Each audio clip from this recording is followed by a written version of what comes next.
Starting off at number 10, we have the missing pup. When the show first started out, there were only 7 main Paw Patrol pups. Now in the episode Pups Get a Rubble, you learn more about the character Rubble and see him join the team. When he joins the team, he gets the truck that has the number 6 written on it. Each pup gets their own vehicle with their own number on it. What everyone is trying to figure out is who the truck driver was before Rubble. They had 7 vehicles, but only 6 pups before recruiting Rubble. So where is this missing pup? People believe that this pup died during a mission and Rubble was its replacement. We have Ryder's parents. Now, Ryder is the team leader of Paw Patrol. He is the one that leads the team on their rescue mission and is the one that also invents all the gadgets that they use. But many people, including the parents of children who watch the show, are wondering where his parents are.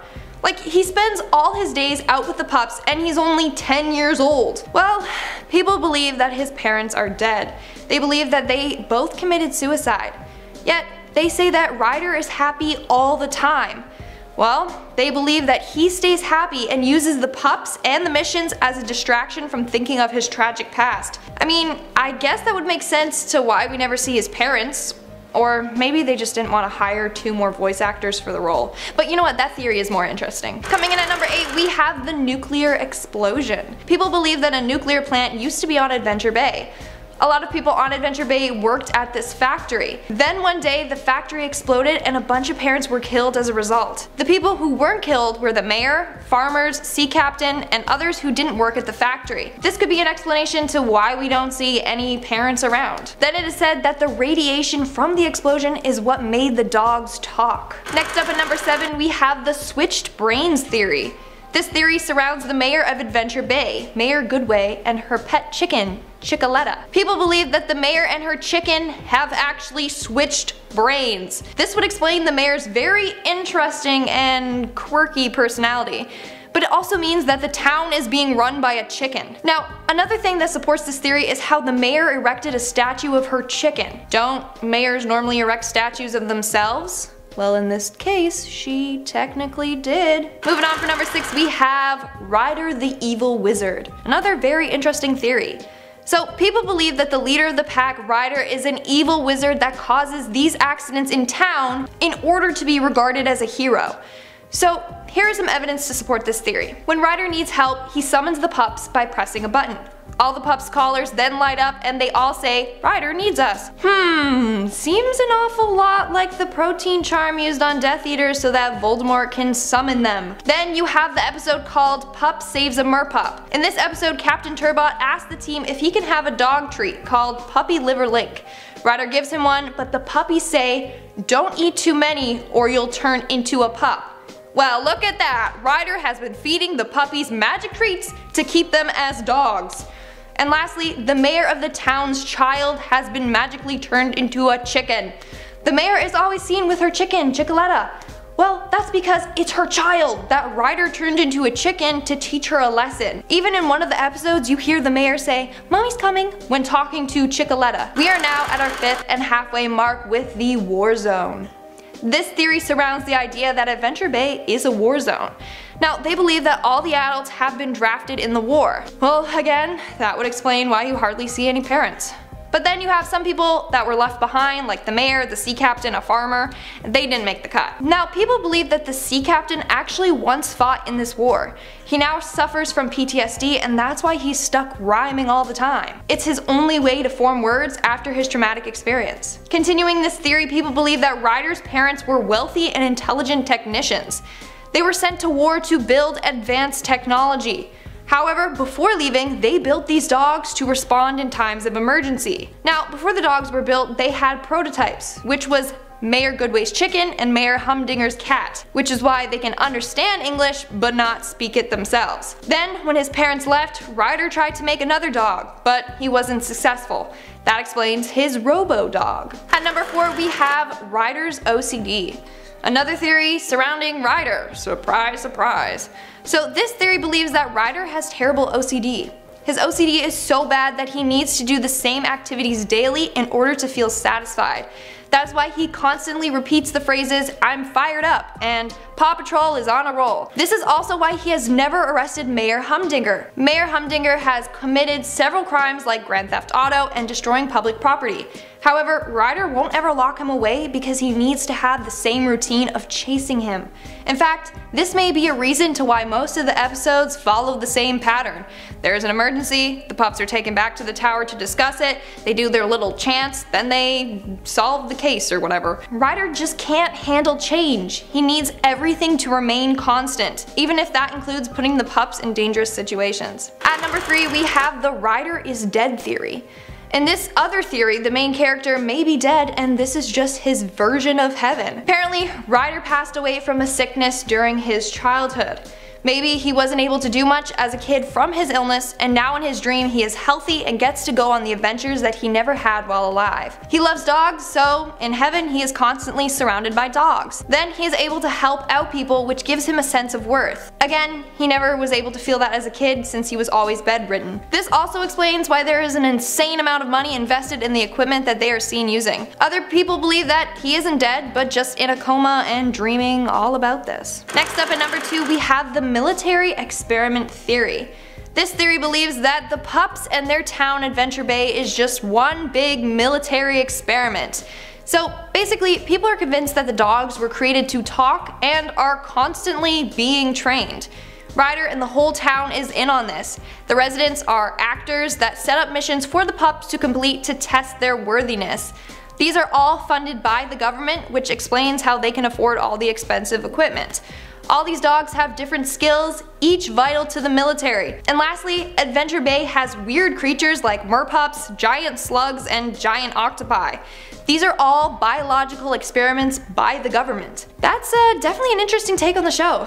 I guess it would explain the weird merpup creatures that just seem totally out of place. And that giant slug? Ooh. And in our number 1 spot, we have the theory that the pups are actually all humans. Yep, that's right.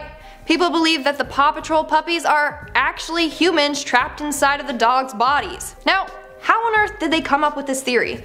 Well, all the Paw Patrol dogs can talk, but other animals like Callie the cat, Bettina the cow, Chicoletta the chicken, and Mandy the monkey can't talk. What other reason to this is there? Those animals can't talk because they're just normal animals. But the pups are humans. Now, another thing that supports this is the fact that the pups can also drive vehicles, a task only humans can do. And lastly, they are allowed in Mr. Porter's restaurant, a place where no animals can go inside.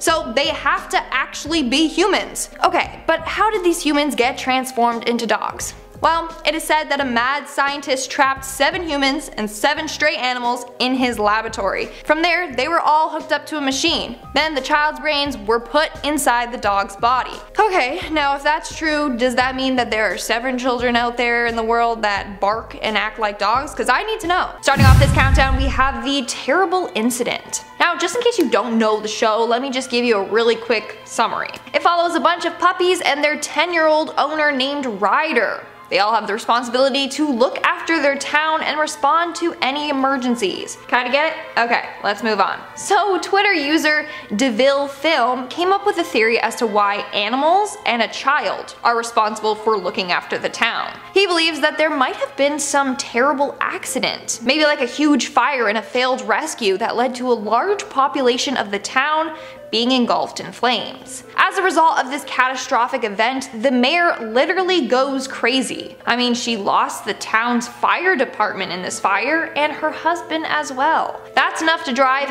anyone insane. After that, she declares that no humans will ever be in charge of emergency services ever again. So she makes the dogs in charge, with one sole leader. She does this as an attempt to prevent more of her citizens from dying. And you know, Chicolita, whatever her name is, her chicken that she's constantly seen with, well, she's convinced that the soul of her dead husband is inside that chicken. It's a pretty crazy theory if you ask me. Moving on at number 9, we have the imagination. If you guys are liking this video so far, make sure to give it a big thumbs up because it really helps us out. Theory goes that this whole show is just one big hallucination made up by Ryder. He created this fantasy life where he is the hero to escape his bad home life. In reality, he has very neglectful parents. Half the time, he's left at home by himself with his stuffed animal dogs. So he spends his days playing with these toys and imagining a different reality. One where he's happy and saves his town. That explains why dogs are police officers and firefighters. It's because this whole thing is just made up in his head. In our 8th spot, we have the cursed town. So this next theory was created by Reddit user Fruit Bats. According to this theory, Adventure Bay, the town that they live in, is cursed. This is some supernatural curse that turns some adults into animals, and some other adults swapped brains with children. Let me explain. If you notice, the adults in town aren't the smartest. I mean, they're pretty dim-witted, and they often get themselves in ridiculous situations. And then a child has to come and save them. Well, that's because the children have been cursed to behave like adults, and the adults to act like children. I mean, I'd rather be cursed into a dog than be an adult with a mind of a kid. Like, I don't know about you, that's just my personal preference. Moving on to number 7, we have the mayor's mind. Now for a theory about the kooky mayor, Mayor Goodway. So the theory goes that Mayor Goodway is very unstable. I mean, okay, yeah, she's a little bit different. She literally can't go anywhere without her chicken, who she talks to, and apparently she understands what it's saying in return. But theory goes that the mayor is actually just imagining this all. Chickaletta, her chicken, is just an imaginary friend. It started when she was little. She was a shy gal that used a puppet to talk to others. The puppet was of a chicken named Chickaletta. As she grew older, she had to stop talking through this puppet, so she would cope by imagining that Chickaletta was still there with her. Okay, honestly, not gonna lie, it's a pretty solid theory. And at number 6, we have the aliens. Buckle your seatbelts, because this one is gonna take you on a ride. It's crazy. So Adventure Bay was created as a result of aliens coming down to that area. Let me explain. Aliens came to Earth and would blend in by transforming themselves to look like dogs. They had a machine that would allow them to do this. But when it was time to go, they accidentally left that machine in Adventure Bay. Then one day it was discovered by a group of people. They were fooling around with it and bam, they got turned into pups. Now aliens can turn back to their normal forms no problem. But since they were humans, it's a bit different for them, and now they're stuck as dogs for eternity. But if you had to be one animal for the rest of your life, what would you be? Let me know in the comments below.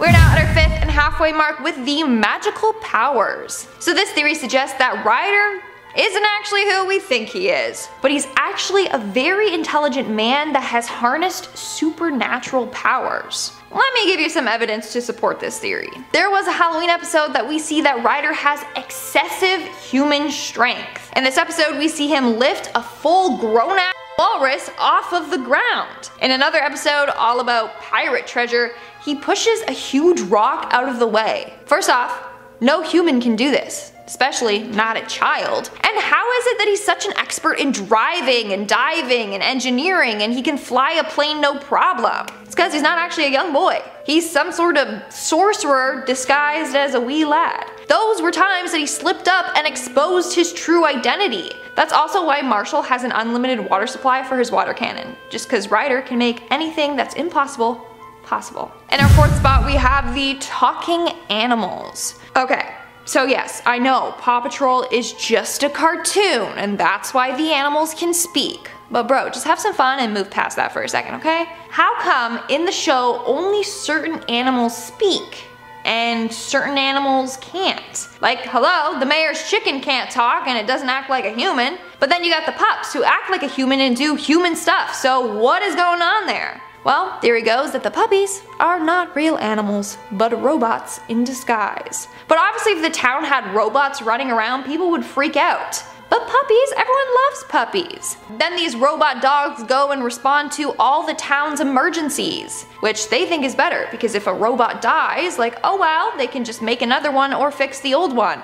But if a citizen dies, then that's sad and everyone mourns. So the dogs or animals that talk in the show are actually robots. In our 3rd spot, we have the authoritarianism. Someone analyzed the heck out of this show. I'm pretty sure it was just some mother that had way too much time on their hands. Anyways, the author of this theory suggests that the show is trying to promote authoritarianism. For starters, TV shows have a big influence on kids growing up, right? This show is about a world where obedient dogs do as they're told. The leader of the Paw Patrol pups is Chase. Everyone under Chase's orders do as they're told. Chase is then subservient to his boss, Ryder. Everyone behaves and does as they're told. One problem: Chase is a police dog. So the author believes that this show is trying to show that police are the main authority figures in society and they should not be questioned. You do as they tell you to and you never question their actions. And based on everything that's been happening this year and last year, we know that that's not the case. So it's sending a very bad signal to children depending on what your beliefs are. Moving on to number 2, we have the normality.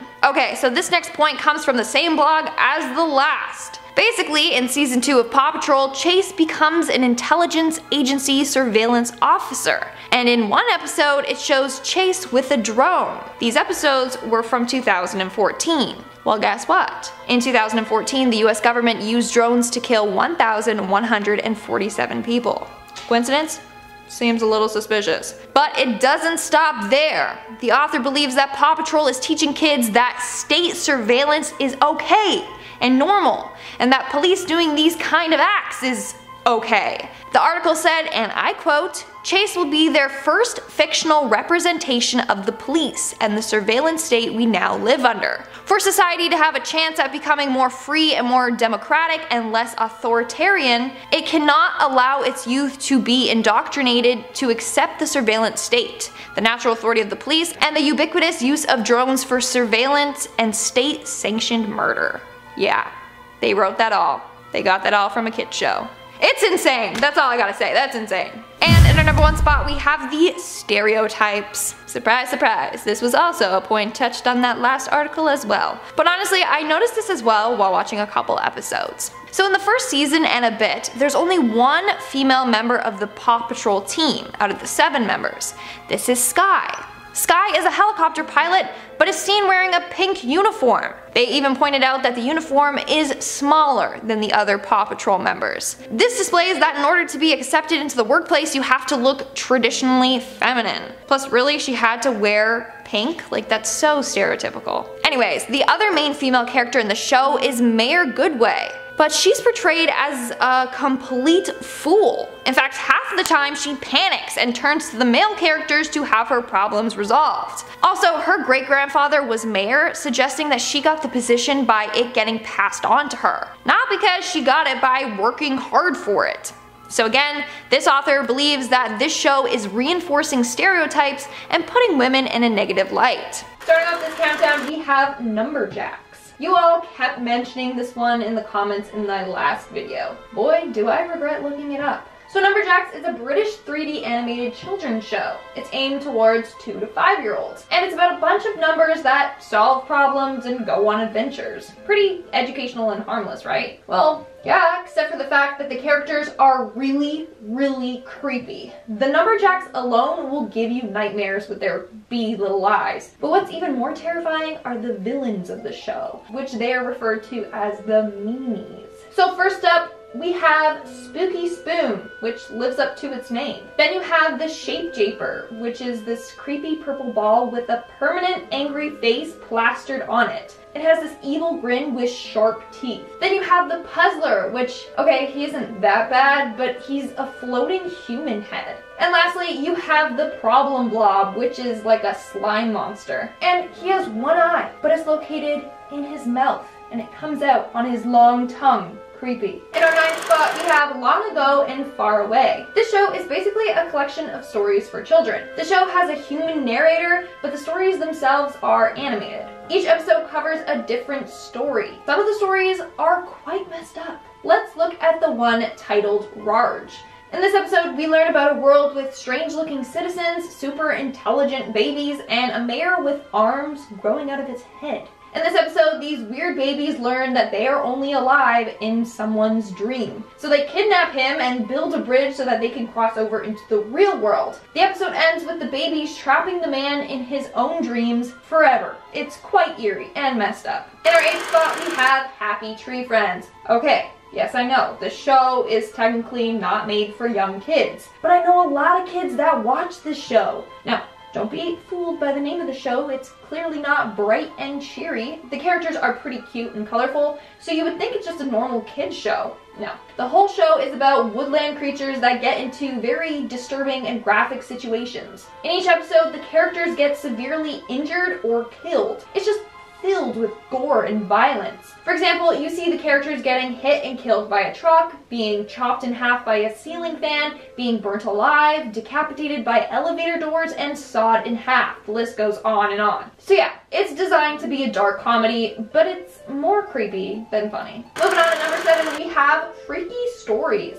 This is a Canadian animated show that is a collection of urban legends and other scary stories. It's hosted by 2 animatronic puppets, a cockroach and a maggot. But that's not the creepy part. This show has pretty creepy stories. One of them is about a man who spends the night at a motel. When he lays down on his mattress, he feels like a bunch of tiny little fingers were massaging his body. I mean, that's not so bad, getting a little free massage. But when he ripped open the mattress, he found that it was filled with hundreds of cockroaches. Then there's another episode that talks about a vain young woman that refused to wash her hair because she didn't want to ruin her hairdo. Her hair was up in like a beehive type style, and she wanted to keep it perfectly in place. Then, eventually, she mysteriously passed away. Upon investigating her death, it was said that a spider was living in her hair, hatched eggs, and then she died from a bunch of spider bites. And then there are just countless other creepy stories that are featured in this show. In our 6th spot, we have Adventure Time. Although the show itself isn't considered dark, there are some underlying dark themes and some episodes that are pretty creepy. One episode in particular, you see the Ice King cut body parts off of princesses, and then he sews them back together to form one princess, like Frankenstein. Or the episode with the blank-eyed girls. They are so creepy. They just stand there and stare at people for no reason. They are all identical with long black hair and all black, soulless eyes. The show has other creepy moments like the episode titled A Glitch is a Glitch, where Finn and Jake receive a floppy disk. On the disc is a video of a girl gagging herself with her own hair. You got other creepy characters like the guardian angel that seems all innocent and saves Finn's life, and then it's revealed that she's this hideous monster with wrinkly green skin, nasty teeth, and bulging eyeballs. One episode in particular though that made a lot of people uncomfortable is the one titled No One Can Hear You. If you've seen this episode, then you know exactly what I'm talking about. The whole episode makes you feel really uneasy, and then the whole... Only the ones that watch that episode will understand what I'm referring to. We're now at our 5th and halfway mark with Ren and Stimpy. Ren and Stimpy is another classic cartoon. This time, this show is known to be more dark and twisted. In the episode titled Stimpy's Fan Club, Ren and Stimpy receive a bunch of fan mail, however, it's all for Stimpy and none for Ren. That night, Ren goes completely insane from the jealousy. He stays awake talking to himself, and he feels guilty for writing letters back insulting the fans. The episode continues with him planning to murder Stimpy in his sleep by snapping his neck. His brain then begins to sting and swell before he is engulfed by the flames of hell. In another episode titled Rubber Nipple Salesman, Ren and Stimpy own a rubber nipple business and go door to door to sell their product. They knock on the door to one house and a horse answers the door. This horse is clearly a deranged killer. He ends up looking at them and saying, "Maybe I should make another mistake. Maybe 2 more." Then he pulls out a walrus and asks if they have any rubber walrus protectors. The walrus begs them to call the police. Okay, it's actually pretty hilarious, but it's also very, very creepy. In our 4th spot, we have The Marvelous Misadventures of Flapjack. This show is pretty funny, not gonna lie, but it's also filled with moments that will make you feel pretty uncomfortable. For starters, they have countless creepy characters like the Candy Wife that looks like a disturbing rag doll, or Teehee Tummy Tums and his family. They all look like they belong to the movie The Orphanage since they all wear a sack over their face. Now, let's look at some of the creepy episodes. You got the episode titled Knuckles is a Dirty Rat, where you see the very detailed and gross plague-infested citizens. Or the episode Who Let the Cat Out of the Old Bag's House, where you see one of her cats has empty eye sockets and sharp teeth. And we see an extreme close-up of this face multiple times. And lastly, in the episode titled Teehee Tummy Tums, Flapjack has a nightmare about the Comb King. It's weird because the Comb King is stop-motion animated, so that alone is pretty jarring. But in the episode, he gives Flapjack a special comb, then says in a menacing voice, "You'll need it to get the bugs out of your hair." Then we see bugs crawling all over his face while he panics. The Comb King laughs evilly, and we see that he has sharp,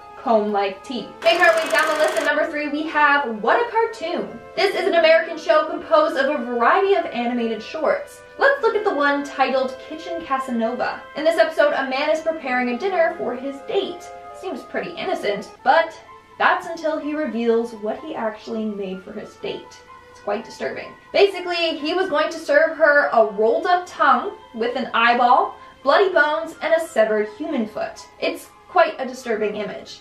And a bunch of other episodes have dark plots and images like this one. This show scared a lot of kids and outraged numerous parents. In our second spot, we have Over the Garden Wall. I am so glad that I found this show. It's pretty good. So this show is about two half-brothers that are trying to find their way home as they are wandering through a forest. Along their way, they encounter a variety of creepy creatures. First, we have the Beast, who is the main antagonist in the series. If you think about it, he's a metaphor for lost souls, suicide, and hopelessness. He is a tall, humanoid creature with antlers. In the light, we see that his body is made out of elderwood with twisted, distorted faces all over his body. And guess what? You know how elderwood is made? Basically, it's made from people who have gotten lost in the forest and then they just gave up. Roots start growing from their bodies until they turn into a tree with a horrified look on their face. Then they are cut down and turned into oil to fuel the Beast's lanterns. That's pretty dark. And lastly, you have the character Lorna. Spoiler alert. It's revealed that she's possessed with a cannibalistic demon. And in our number 1 spot, we have Invader Zim. This show is basically about the alien Zim that gets tricked into coming down to Earth, where he now resides, disguising himself as a human child. Now, there are numerous episodes that are very dark and disturbing. In the episode titled Bestest Friend, Zim gives a kid a gift, and inside is a robotic arm that comes out and literally gouges out the kid's eyeballs. Then, it replaces them with robotic eyes. While his eyes are being removed, you can hear him screaming in pain. But the most disturbing episode would have to be the one titled Dark Harvest, which is the 4th episode in season 1. In this episode, Zim gets sent down to the nurse's office. Then Dib says that when he gets examined by the nurse, she will discover that he has no human organs. This will reveal his alien identity. So, how does Zim go about solving this problem? He goes around stealing organs from kids. Like, he literally rips their organs and replaces it with just random items. This makes all the kids start to become sick and they start acting all funny. Zim then puts the organs in himself so he appears human. But he ends up turning into this huge blob of just stolen organs. It's really gross. In fact, he throws up someone's intestines and then he just slurps them back in as if it's spaghetti. It's really disturbing.